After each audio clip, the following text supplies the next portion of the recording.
Is it racist to say that gangster rap culture was one of the problems behind the London riots? If you think so, do not watch tonight's show. This is The Source.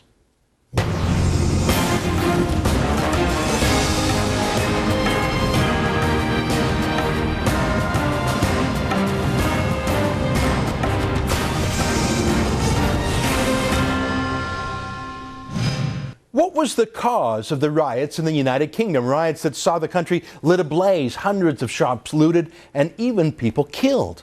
Well, for about 5 minutes, the excuse of a political protest held water. A gangster was killed in a shootout with police, and that somehow was license for rioting in the mind of the consensus media. But pretty quickly, that media excuse looked like, well, a media excuse. That wasn't a political riot. There wasn't anything political about it. It wasn't even race-on-race rioting, as some in the media party had tried to portray it. It was races rioting together against the state and for themselves. Here's renowned British historian David Starkey making this point on the BBC.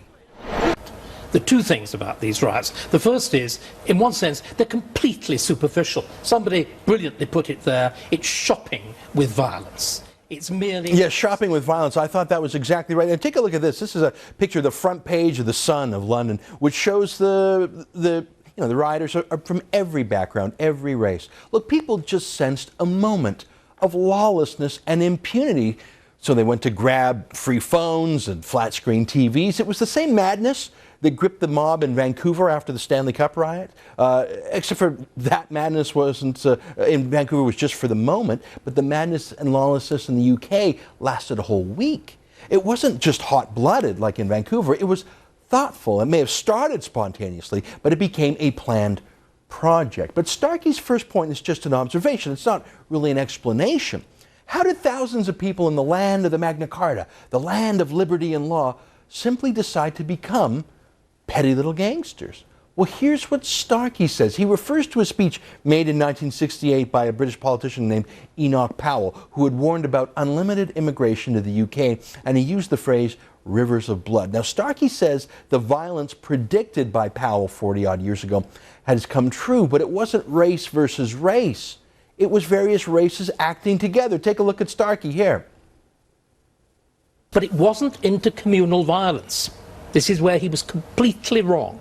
What's happened is that a substantial section of the chavs that you wrote about have become black.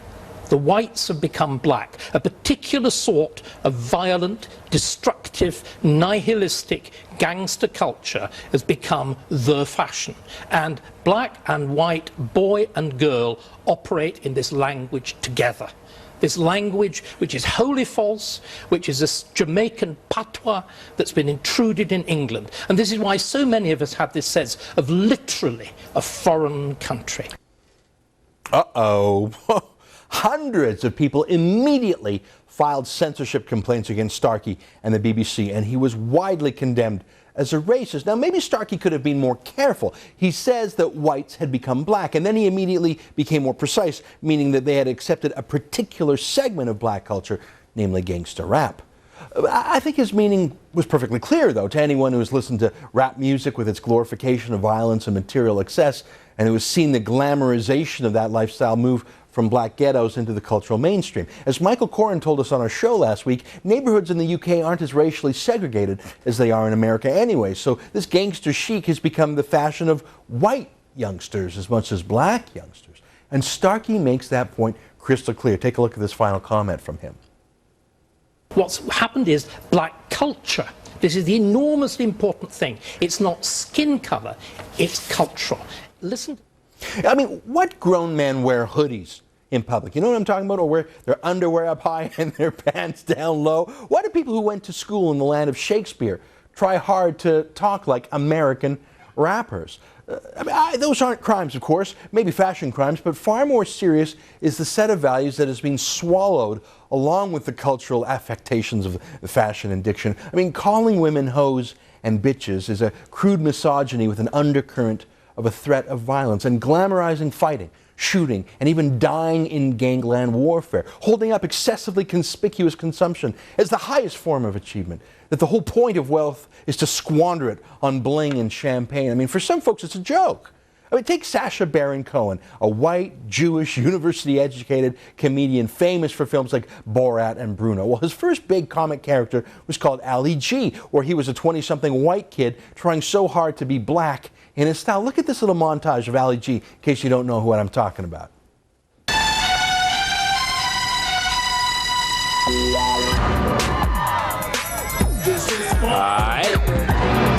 Ali, I beg you for autograph. Ali, I beg you, please. Ali, Ali. Oh my God, check this out, blood.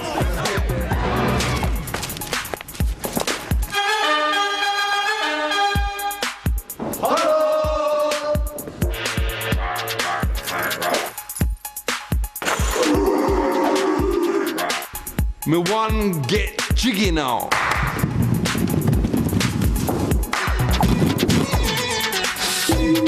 Wow!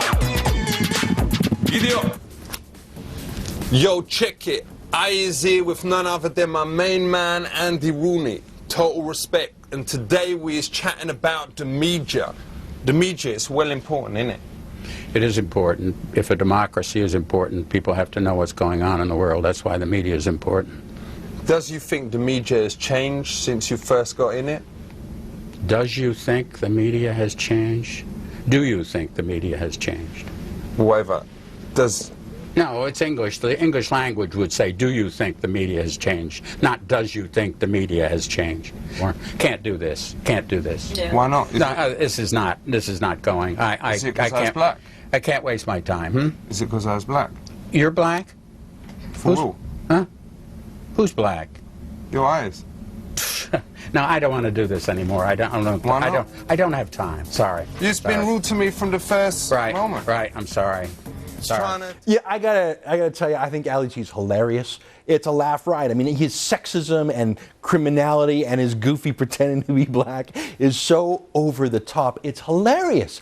Except for, I think, clearly thousands of British kids decided, well, that's actually who they wanted to be when they grew up. As David Cameron, the Prime Minister of the UK, said yesterday, this isn't just mimicking some questionable role models. It's become a substitute moral code. I mean, David Starkey accurately pointed out where it came from and where it's gone. And here's UK Prime Minister David Cameron on the problem. Take a look at this.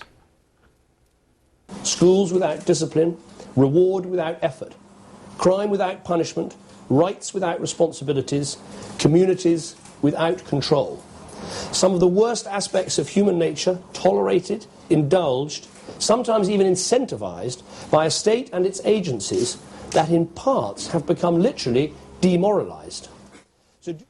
Look, Cameron is not attacking blacks. He didn't even mention race. He knows, like Starkey does, that this problem crosses racial lines. Now, Starkey dared to mention where this subculture came from. Everyone knows it. Everyone in Canada who has listened to gangster rap, everyone in the UK who has laughed at Ali G. Now, naturally, Starkey was immediately declared a racist, and so many complaints have been filed against him and the BBC to that country's censors. And it's easy to see why.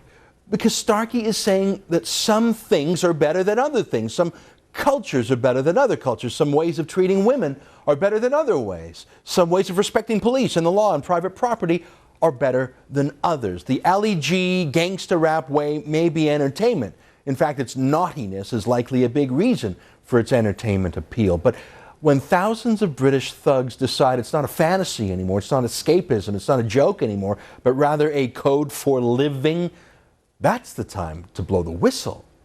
I'm not for censorship, by the way, of gangster rap or Ali G, but I'm all for the police coming down like a ton of bricks on any fool whose life is so morally vacant that this false code of conduct inherent in gangster culture fills that void. Laugh at Ali G on TV, but once the show is over, go to your real job. Listen to gangster rap on your iPod if you like, but when the song is over, come back to a world that treats women with respect, obeys the law, and doesn't worship conspicuous consumption and violence to achieve it. David Cameron is right. This is a slow motion moral collapse. I'm not 100% sure what the solution is, but being free to talk about it openly, like David Starkey did on BBC, is part of the solution, not part of the problem.